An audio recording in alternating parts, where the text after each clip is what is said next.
Assalamualaikum warahmatullahi wabarakatuh. Saya Lutfia Nurzamani dengan NIM 1410623 akan mempresentasikan hasil mini skripsi kualitatif saya yang berjudul Peran Komunikasi Interpersonal Kepala Sekolah dalam Menunjang Kinerja Guru di SMP Bahagia Jakarta Timur. Disusun oleh Lutfi Nurjamani, 1416283, Program Studi Ilmu Komunikasi Fakultas Ilmu Sosial, Universitas Negeri Jakarta 2020. Untuk bab satu pendahuluan latar belakang, dalam kehidupan sehari-hari setiap individu sangat memerlukan adanya komunikasi, khususnya dalam proses belajar mengajar yang pada umumnya menggunakan komunikasi. Komunikasi adalah elemen yang memungkinkan menentukan perkembangan atau tidaknya suatu proses pembelajaran dalam dunia pendidikan. Hal tersebut yang menjadi alasan perlunya berkomunikasi dalam segala aspek, khususnya dalam pelaksanaan kegiatan yang berkaitan dengan manajemen pendidikan. Komunikasi interpersonal di sekolah divisualisasikan sebagai komunikasi yang terjalin pada dua individu atau lebih banyak yang saling berinteraksi dan bertukar umpan balik antara kepala sekolah dan guru. Kepala sekolah dan guru merupakan dua objek yang penting dalam sistem pendidikan guna efektifnya proses belajar mengajar di sekolah. Semakin bertambahnya murid di SMP Bahagia, kinerja guru Kinerja guru serta komunikasi satu sama lain juga harus ditingkatkan. Peran kepala sekolah juga penting untuk terlebih dulu menjaga lingkungan internal. Dan ketika kinerja sudah ditingkatkan, disertai juga dengan memperluas komunikasi ke eksternal. Dikarenakan ada keadaan di mana guru kurang tepat dalam penyampaian informasi, sehingga beberapa kali menimbulkan pertanyaan-pertanyaan daripada wali murid, komunikasi interpersonal perlu dipahami agar para guru bisa lebih teliti dalam menyebarkan informasi melalui media online ataupun dalam mendampingi murid-muridnya. Sebagai pemimpin sekolah, kepala sekolah harus dapat berkomunikasi dengan baik terhadap semua elemen yang terdapat di dalam sekolah, terlebih kepada pengajar, sehingga apa yang disampaikan kepala sekolah dapat terrealisasikan sebagai pengembangan guru di sekolah. Komunikasi dasar dalam menyampaikan informasi atau pesan kepada guru secara lisan dan tulisan. Komunikasi antara kepala sekolah dan guru adalah komunikasi interpersonal, komunikasi dalam memecahkan masalah dalam pekerjaan guru dengan berkoordinasi mencari solusi untuk memotivasi dan melatih guru. Baik, kinerja guru adalah salah satu komponen sumber daya manusia yang perlu diperhatikan dan terus berkembang untuk bisa menjalankan tugasnya dengan profesionalisme untuk mempersiapkan generasi orang-orang yang tidak hanya terampil dalam keahlian di bidangnya, tidak hanya terampil dalam keahlian di bidang masing-masing, tetapi juga mulia untuk menjadi manusia yang sempurna dalam mewujudkan tujuan yang diinginkan menuntut adanya kinerja guru yang optimal. Berlandaskan dengan latar belakang di atas, maka peneliti tertarik untuk melakukan penelitian mengenai peran komunikasi interpersonal kepala sekolah dalam menunjang kinerja guru di SMP Bahagia Jakarta Timur. Adanya penelitian ini diharapkan dapat meningkatkan komunikasi interpersonal kepala sekolah kepada guru sehingga dapat mewujudkan kinerja guru yang lebih maksimal di sekolah tersebut. Untuk fokus penelitian berdasarkan latar belakang yang telah dipaparkan, dan agar penelitian lebih terarah, maka fokus penelitian ini adalah bagaimanakah peran komunikasi interpersonal kepala sekolah dalam menunjang kinerja guru di SMP Bahagia Jakarta Timur. Tujuan penelitian ini adalah untuk mengetahui peran komunikasi interpersonal kepala sekolah dalam menunjang kinerja guru di SMP Bahagia. Untuk manfaat penelitiannya secara teoritis, harapan adanya penelitian ini sebagai partisipasi peningkatan mengenai ilmu pengetahuan peneliti. Penelitian ini diharapkan menjadi sumber pertimbangan bagi kepala sekolah SMP Bahagia Jakarta Timur dalam menciptakan komunikasi interpersonal, khususnya untuk meningkatkan kinerja guru. Dan bagi para guru diharapkan dapat memperbaiki komunikasi dalam proses belajar mengajar yang akan mendukung kinerja guru. Secara praktis, pada SMP Bahagia Jakarta Timur sebagai arahan serta bahan evaluasi saat melakukan komunikasi interpersonal, diantaranya kepala sekolah dengan para guru, untuk kepala sekolah dan guru dapat menciptakan dan menumbuhkan komunikasi antar sesama yang lebih baik dalam lembaga pendidikan. Bagi peneliti dapat menambah dan mengasah ilmu pengetahuan dan pengalaman mengenai pendidikan. Masuk ke bab 2 kajian teori, itu ada konsep. Pertama adalah konsep komunikasi. Communication atau berkomunikasi dalam bahasa Inggris berasal dari bahasa Latin komunis yang sama dengan communico, communication atau communicare yang memiliki arti sama atau to make comment. Asal katanya itu dari komunis serta disebut sebagai awal mula kata komunikasi yang merupakan akar kata, pemikiran, makna atau pesan yang sama.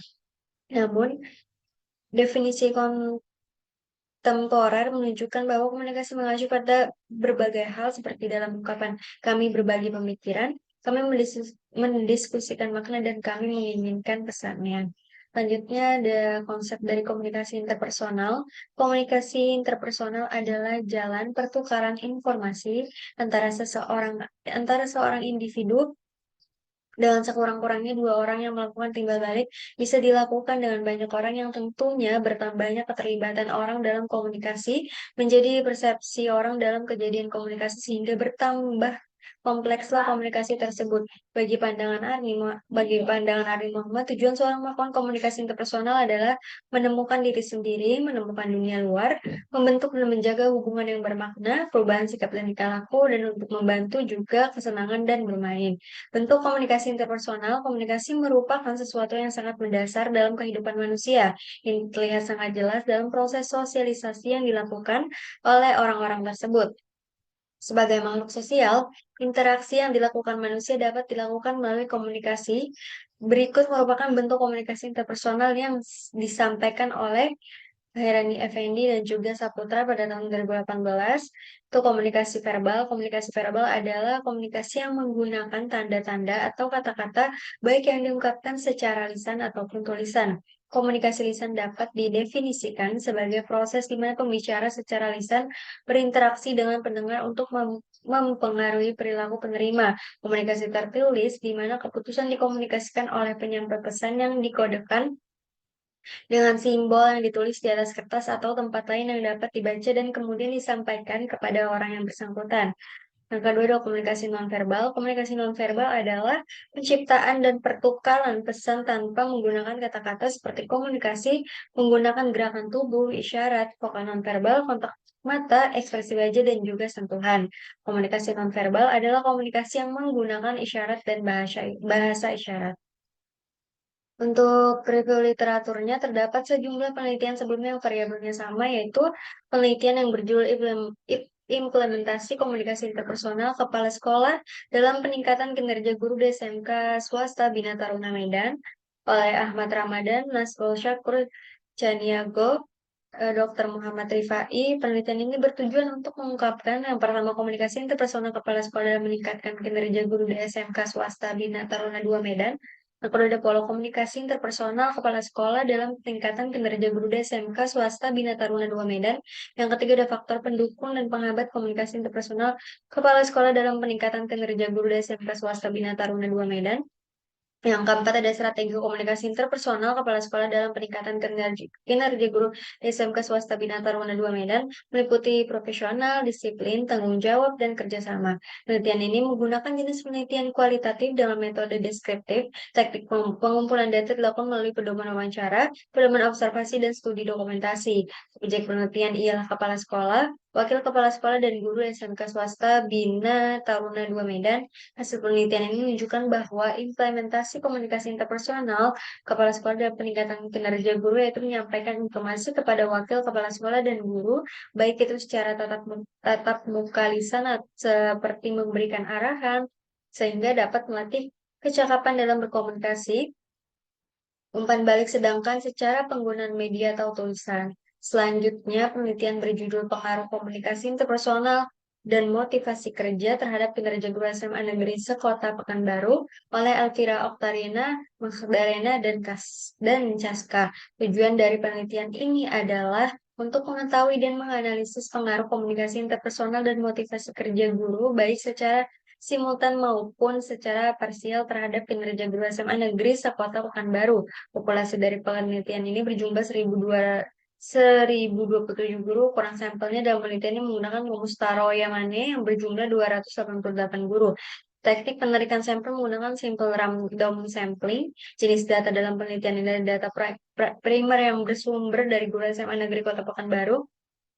Teknik pengumpulan data menggunakan kuesioner, teknik analisis data menggunakan regresi berganda dengan bantuan SPSS. Hasil penelitian menunjukkan bahwa komunikasi interpersonal dan motivasi kerja berpengaruh positif dan signifikan terhadap kinerja guru baik secara simultan maupun secara parsial. Selanjutnya oleh Said Hutagol dan Solmuntul Romapea dengan judul Hubungan Manajemen Supervisi Akademik dan Komunikasi Interpersonal Kepala Sekolah dengan Kinerja Guru di SMTA PSKD Jakarta dan Depok. Metode penelitian yang digunakan adalah metode penelitian korelasional, teknik pengumpulan data menggunakan angket dengan skala Likert yang berukuran 1 sampai 5. Penelitian ini diwakili oleh 60 orang guru PSKD SMA Jakarta dan Depok sebagai responden. Teknik yang digunakan adalah analisis korelasi sederhana, korelasi berganda, dan regresi berganda pada taraf signifikansi alfa 0,05. Penelitian ini menyimpulkan bahwa hipotesis satu menunjukkan hubungan positif dan signifikan antara manajemen supervisi akademik dengan kinerja guru dengan koefisien korelasi 0,417. Hipotesis 2 menunjukkan adanya hubungan yang positif dan signifikan antara komunikasi interpersonal kepala sekolah dengan kinerja guru dengan koefisien korelasi sebesar 0,371. Hipotesis 3 menunjukkan adanya hubungan positif dan signifikan antara manajemen supervisi akademik, komunikasi interpersonal kepala sekolah secara simultan dan kinerja guru dengan koefisien korelasi 0,433. Dari hasil penelitian dapat disimpulkan bahwa kinerja guru di PSKD SMA Negeri Jakarta dan Depok dapat ditingkatkan dengan peningkatan manajemen supervisi akademik dan komunikasi interpersonal kepala sekolah. Selanjutnya penelitian oleh Rahmat Azhari dengan judul Implementasi Komunikasi Interpersonal terhadap Kinerja Guru di Sekolah SMA N1 Tugu Babu Salam tahun pelajaran 2022-2023 merupakan keseluruhan tugas yang dapat meningkatkan mutu sekolah dalam penerapan implementasi komunikasi interpersonal pada guru. Didapati pengaruh yang positif terhadap terciptanya produktivitas kerja guru dalam kegiatan belajar mengajar. Hal ini ditandai dengan adanya kenaikan signifikan pada tiap siklusnya, siklus 1 terbesar sebesar 65% dan siklus 2 sebesar 80%. Hal ini menunjukkan keberhasilan program reward guru terhadap motivasi dalam mengajar guru. Selanjutnya penelitian selanjutnya oleh Kaisar Yanuar Arianto dengan judul Komunikasi Interpersonal Kepala Sekolah dalam Peningkatan Kinerja Guru di SD Muhammadiyah 19 Kemlayan Surakarta. Penelitian ini bertujuan untuk mendeskripsikan satu pelaksanaan komunikasi interpersonal antara kepala sekolah dengan guru di SD Muhammadiyah 19 Surakarta, dua penghambatan pendukung dalam pelaksanaan komunikasi interpersonal antara kepala sekolah dengan guru di SD Muhammadiyah 19 Surakarta, 3 upaya yang dilakukan untuk mengatasi hambatan-hambatan pelaksanaan komunikasi interpersonal antara kepala sekolah dengan guru SD Muhammadiyah 19 Surakarta. Jenis penelitian ini adalah penelitian kualitatif dengan desain penelitian studi kasus informan. Penelitian ini adalah kepala sekolah dan guru. Teknik pengumpulan data yang digunakan adalah observasi, wawancara, dan juga dokumentasi. Keabsahan data penelitian ini menggunakan triangulasi sumber dan teknik. Hasil penelitian menunjukkan bahwa satu pelaksanaan komunikasi interpersonal antara kepala sekolah dengan guru di SD Muhammadiyah 19 Surakarta telah terlaksana secara rutin dan berkesinambungan. Komunikasi interpersonal antara kepala sekolah dengan guru dilakukan secara langsung dan secara tidak langsung. Komunikasi secara langsung melalui rapat-rapat sekolah. Selanjutnya judul penelitian selanjutnya judul penelitian keterampilan komunikasi interpersonal kepala sekolah kontribusinya terhadap kinerja guru oleh Necha Clorenza, Nani dan juga Nani Imaniati. Tujuan dari penelitian ini adalah untuk mengetahui dampak platform media sosial TikTok terhadap personal branding. Masya Allah.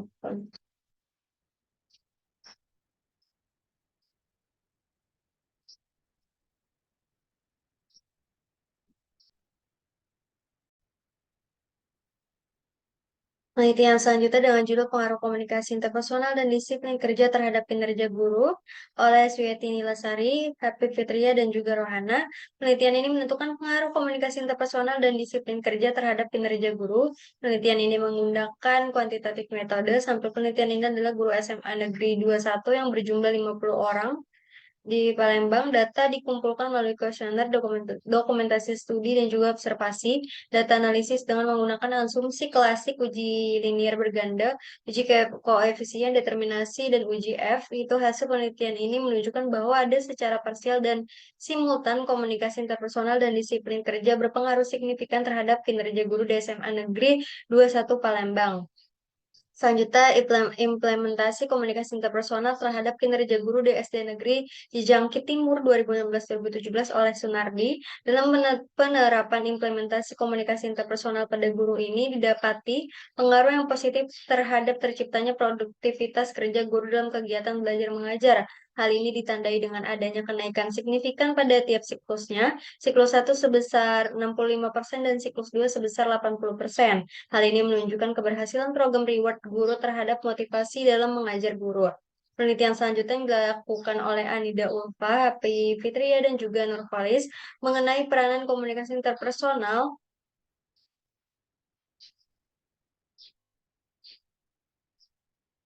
Kepala sekolah dalam meningkatkan kinerja guru di SMP Negeri Kecamatan Belida Darat, Kabupaten Muara Enim. Penelitian ini menggunakan metode penelitian kualitatif deskriptif dengan alat pengumpulan data menggunakan pengamatan langsung, wawancara, dan juga studi dokumen. Subjek dalam penelitian ini adalah Kepala SMP N2 Belida Darat, guru-guru dan staf atau usaha yang berjumlah 16 orang.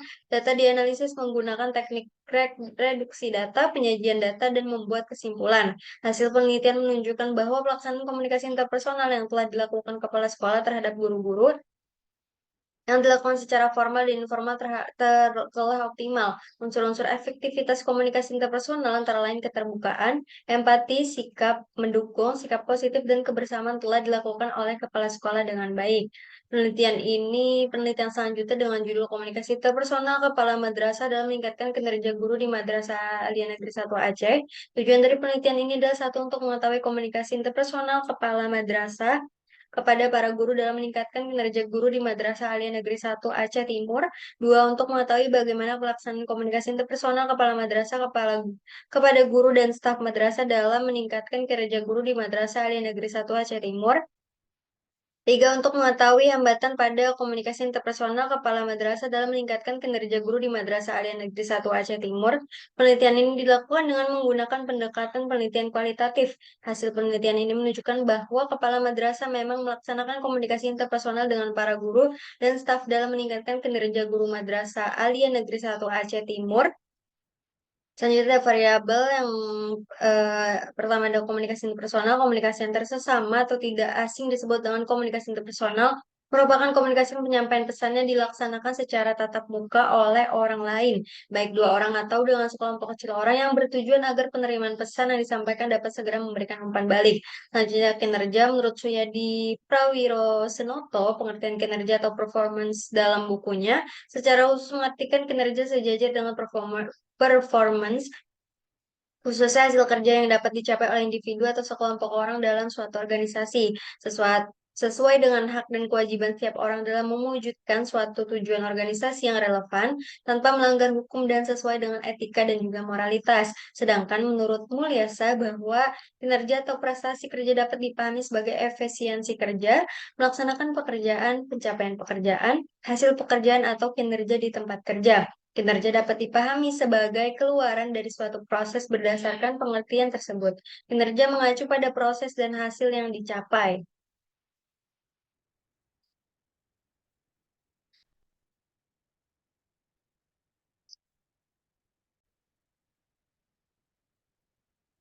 Masuk ke bab 3 metode penelitian, itu ada paradigma penelitian. Paradigma pada penelitian ini menggunakan paradigma interpretif menurut Burrell dan Morgan tahun 1997. Interpretif merupakan produk dari tradisi idealisme sosialis Jerman. Utamanya paradigma ini lebih memerhatikan pada fungsi bahasa, tafsir, dan pemahaman yang berkaitan dengan ilmu sosial. Paradigma ini dominan pada sifat subjektif dunia sosial dan berusaha untuk sejalan dari kerangka mental objek penelitian. Berkaitan dengan judul mengenai komunikasi interpersonal karena ingin mendapatkan jawaban mengenai kenyataan yang terjadi di antara komunikasi kepala sekolah dan guru dan bagaimana hal tersebut terbentuk guna menunjang kinerja yang lebih maksimal. Pendekatan yang digunakan pada penelitian ini menggunakan metode kualitatif. Melalui metode kualitatif, peneliti bisa mendapatkan pemahaman yang lebih detail dan jelas mengenai hal yang diteliti. Untuk mendapatkan bentuk detailnya dapat berkomunikasi secara langsung dengan masyarakat atau informan. Teknik penarikan informan, identifikasi informan dalam penelitian ini menggunakan teknik purposive sampling. Teknik purposive sampling ini merupakan teknik guna mendapatkan informan atau narasumber dengan maksud yang sudah direncanakan yang sesuai dengan topik penelitian karena informan atau orang tersebut dianggap memiliki informasi yang dibutuhkan dalam penelitian. Teknik ini digunakan untuk memilih kasus yang cukup terpercaya, memberikan informasi. Memilih anggota dari populasi yang tertentu sangat sulit dijangkau, mengidentifikasi jenis kasus tertentu untuk penyelidikan lebih lanjut dengan tujuan tidak menggeneralisasikan populasi secara keseluruhan daripada memperdalam pemahaman tentang jenis tertentu. Berkaitan dengan hal ini, peneliti memilih informasi sebagai berikut. Yang pertama adalah kelas-kelas sampai bahagia, para guru sampai bahagia, juga para murid yang sampai bahagia. Lalu metode pengumpulan data guna mendapatkan informasi yang relevan dengan penelitian, maka peneliti mewawancarai informan berkaitan sebagai metode pengumpulan data. Metode pengumpulan data yang pertama adalah keabsahan data, mempresentasikan kebenaran. Keabsahan data mengacu pada kecocokan struktur data atau definisi konseptual dari skala tertentu. Hal terkait akan mengartikan gagasan bahwa realitas sosial sesuai dengan realitas pengalaman yang sebenarnya. Keabsahan data merupakan global kebenaran data penelitian dengan penekanan pada data atau informasi tidak dominan ke sikap dan jumlah orang. Pada dasarnya, pengujian keabsahan data dalam suatu penelitian hanya menitik beratkan pada pengujian validitas dan reliabilitas dalam penelitian kualitatif. Hasil atau data dapat dipastikan valid apabila tidak terdapat perbedaan antara apa yang dilaporkan peneliti dengan apa yang sebenarnya terjadi pada sesuatu yang diteliti. Secara realita coding, kode-kode tersebut akan diturunkan dari pengamatan yang cermat terhadap data yang diterima atau didapatkan. Proses menghasilkan kode-kode ini disebut enskripsi. Ada dua tahapan dalam melakukan aktivitas coding, yaitu tahap awal berupa pemberian nama pada setiap baris data.